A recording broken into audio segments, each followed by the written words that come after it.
कथा प्रारंभ होत है, सुनो वीर हनुमान रामा, सुनो वीर हनुमान। आसनयान विराजियो तेज पुंज भगवान, सियापति रामचंद्र की जय, उमापति महादेव की जय, पवन सुत हनुमान की जय, बोलिए सब संतन की जय जय सीताराम। आज हम आपको भगवान प्रभु श्री राम की कृपा से जो कथा सुनाने जा रहे हैं वो सुना रहे हैं। मैं नामक दानव कौन था, इसका बाली के साथ बैर क्यों हुआ, ये हम आपको कथा सुना रहे हैं। जब प्रभु श्री रामचंद्र जी से सुग्रीव बाली के बारे में बता रहे हैं कि हमारी दोनों भाइयों की दुश्मनी कैसे हुई, प्रभु श्री रामचंद्र जी कहते हैं बाली मेरे बड़े भाई हैं। प्रभु श्री रामचंद्र जी से सुग्रीव कहते हैं कि प्रभु बाली मेरे बड़े भाई हैं, उनमें शत्रुओं का संहार करने की शक्ति है। मेरे पिता ऋक्षराज उनको बहुत मानते थे। बैर से पहले मेरे मन में भी उनके प्रति बड़ा आदर भाव था। पिता की मृत्यु के पश्चात मंत्रियों ने उन्हें ज्येष्ठ पुत्र समझ करके वानरों का राजा बना दिया। वे सबको बड़े प्रिय थे, इसलिए किष्किंधा के राज्य पर उनको प्रतिष्ठित कर दिया। वे पितामहों के विशाल राज्य का शासन करने लग गए और मैं हर समय विनीत भाव से दास की तरह उनकी सेवा में लगा रहता था। उन दिनों मायावी नामक एक तेजस्वी दानव रहता था, जो मैं नामक दानव का पुत्र था, और दुंदुभि नामक दानव का भाई था। दुंदुभि नामक दानव का बड़ा भाई था। जो दुंदुभि की जो कथा हमने कल आपको सुनाई, जो कि सुग्रीव ने प्रभु श्री रामचंद्र जी से दुंदुभि की जो अस्थियां दिखाई थी, मतंग ऋषि के आश्रम पर जो दुंदुभि की अस्थियां बाली ने बगाई थी, उसके छींटे पड़ने से मतंग ऋषि ने बाली को श्राप दिया था।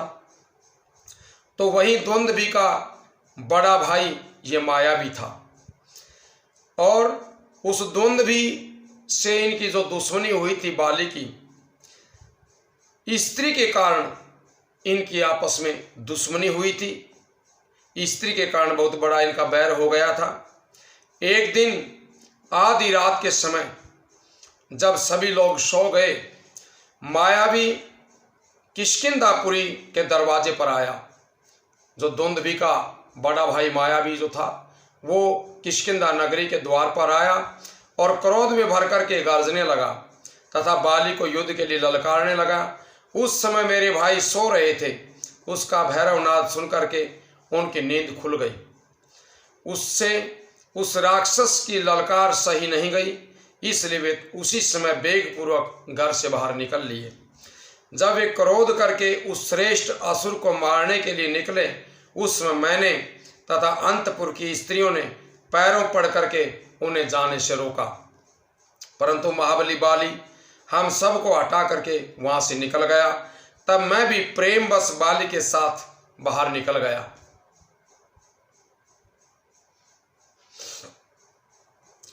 उस असुर ने मेरे भाई को देखा तथा कुछ दूर खड़े हुए मेरे ऊपर भी उसकी दृष्टि पड़ी। फिर तो वह भय से थर्रा उठा और बड़े जोर से भाग गया। उसके भयभीत होकर के भागने पर हम दोनों भाइयों ने बड़ी तेजी के साथ उनका पीछा किया। उस समय उदित हुए चंद्रमा ने हमारे मार्ग को भी प्रकाशित कर दिया था। आगे जाने पर धरती में एक बहुत बड़ा बिल था, एक गुफा थी जो घास फूस से ढकी हुई थी। उसमें वो मैं नामक दानव प्रवेश कर गया और वह अंदर चला गया, लेकिन मनुष्य के लिए और हमारे लिए उसमें प्रवेश करना बड़ा दुष्कर कार्य था। हम दोनों बाहर ठहर गए। शत्रु को बिल के अंदर घुसा दे करके बाली के क्रोध की सीमा नहीं रही। उनकी सारी इंद्रियां क्रोध से क्षुब्ध हो उठी और वे मुझसे इस प्रकार कहने लग गए कि हे भाई सुग्रीव, जब तक मैं इस बिल के भीतर प्रवेश करके युद्ध में शत्रु को मारता हूं, तब तक तुम आज इसके दरवाजे पर सावधानी से खड़े रहो। ये बात सुनकर के मैंने शत्रुओं को संताप देने वाले बाली से स्वयं भी साथ चलने के लिए प्रार्थना की, किंतु वे अपने चरणों की सौगंध दिला करके अकेले बिल के अंदर घुस गए।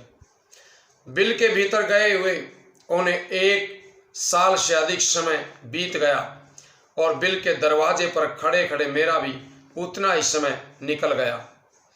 जो वाल्मीकि रामायण में दिया हुआ समय 1 साल का, और तुलसीदास रामायण में जो समय दिया गया, बाली ने सुग्रीव को कुल 15 दिन का समय दिया था कि आप 15 दिन मेरी प्रतीक्षा करना, लेकिन 1 महीने तक वहाँ सुग्रीव ने प्रतीक्षा की और उसके बाद सुग्रीव वहाँ से पत्थर की शिला लगा करके चले जाते हैं।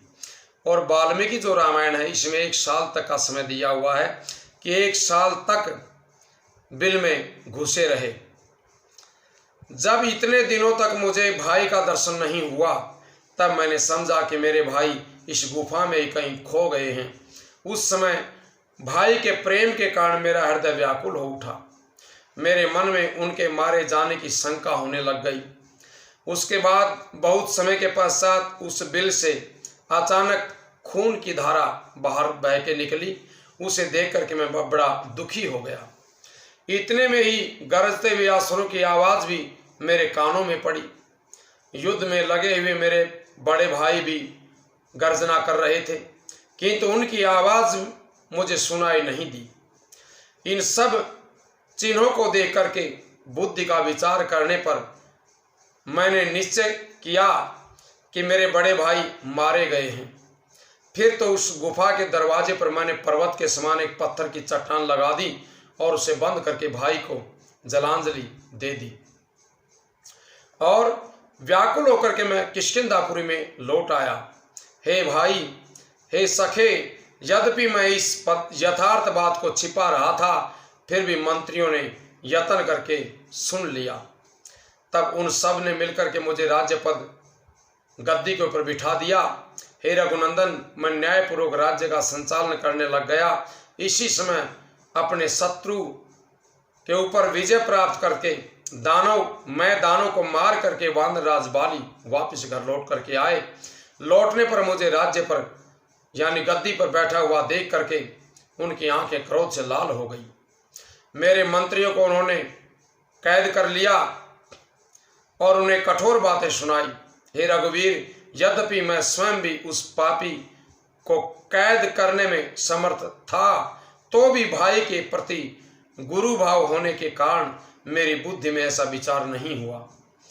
उस बाली ने मेरी पत्नी को भी, मेरे मंत्रियों को भी अपने कैद में कर लिया।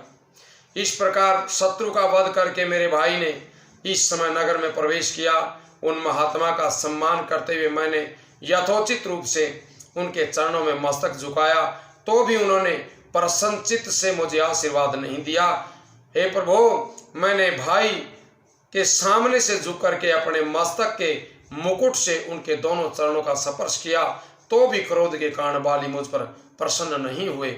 इसी कारण हमारी दोनों भाइयों की दुश्मनी हुई थी। बोले श्री रामचंद्र भगवान की जय हो। जो कल हम आपको कथा सुनाएंगे वो कथा होगी कि हनुमान, अंगद और जामवंत जब माता सीता की खोज में वन में घूम रहे हैं और बहुत ही ज़्यादा प्यासे हो जाते हैं, तभी उन्हें एक वृद्धा औरत दिखाई देती है जिसका नाम स्वयं प्रभा था। उस स्वयं प्रभा के बारे में आपको बताएंगे। ये कथा बड़े प्रेम से सुनते रहें और चैनल को सब्सक्राइब, लाइक और शेयर करें। जिन भाइयों ने चैनल को सब्सक्राइब किया हुआ है वो बार बार चैनल को सब्सक्राइब ना करें, सब्सक्राइब एक बार करें, लाइक और शेयर प्रतिदिन करें। बोले श्री रामचंद्र भगवान की जय।